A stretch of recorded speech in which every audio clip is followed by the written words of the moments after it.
पाणीद्वार ग्राम में भाईर आक्रमण रे भाई गुरुतर। खोर्धा जिला टांगी थाना अंतर्गत पाणीद्वार ग्राम में संपत्ति आगरे फिका पड़ा भाई भाईर संपर्क। भाई आक्रमण रे भाई गुरुतर होइथिबा युवकर नाम शेष बेहेरा, बयस 35 वर्ष, घर जरीपड़ा पाणीद्वार ग्राम रे। भाई भाईर मुंड को बोतल रे आक्रमण करिबारु मुंड फाटी प्रबल रक्तस्राव होइछि। मुंडरे 7टी स्टिच पड़िछि। एबे स्वास्थ्य अवस्था स्थिर रहिछि।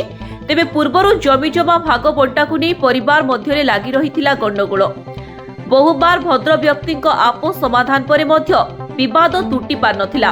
गतकाली अपराह्नरे दुई भाईक मध्यरे आरंभ होइथिला कथा कोटाकोटीरु मुंड को बोतल रे आक्रमण करिथिले बड़ भाई। फलरे शेषरे मुंड फाटी रक्तस्राव होइथिला। शेषकु टांगी गोष्ठी स्वास्थ्य केन्द्र रे भर्ती करा जायथिला। चिकित्सा जारी रहिथिबा देखिबाकु मिलिथिला।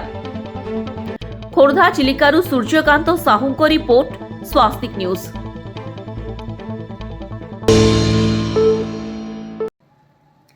जरीपड़ा झामु यात्रार हास्य कलाकार वियोग। खोर्धा जिला चिलिका ब्लॉक जरीपड़ा ग्राम पंचायत ब्राह्मण साहिर झामु यात्रार हास्य कलाकार लिंगराज प्रधान, बयस 82 वर्ष, स्वास्थ्यगत समस्या कारणरू मृत्युवरण करिसेंती। से जणे उच्च कोटीर हास्य कलाकार थिले।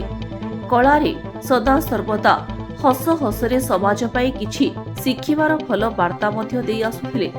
ताहा सह छोट छोट पिलामानकु हसेई हसेई निजर निखुण अभिनय कला माध्यमरे मनोरंजन कराई आसुथिले। तांकर अकाल वियोगरे जरीपड़ा अंचलवासी अत्यंत दुख प्रकाश करिसेंती।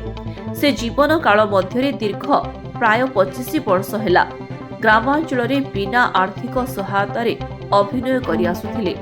तांकर एही वियोग समय अनेक जनसाधारण साहाय्य और सहयोगर हाथ बढ़ाइथिले।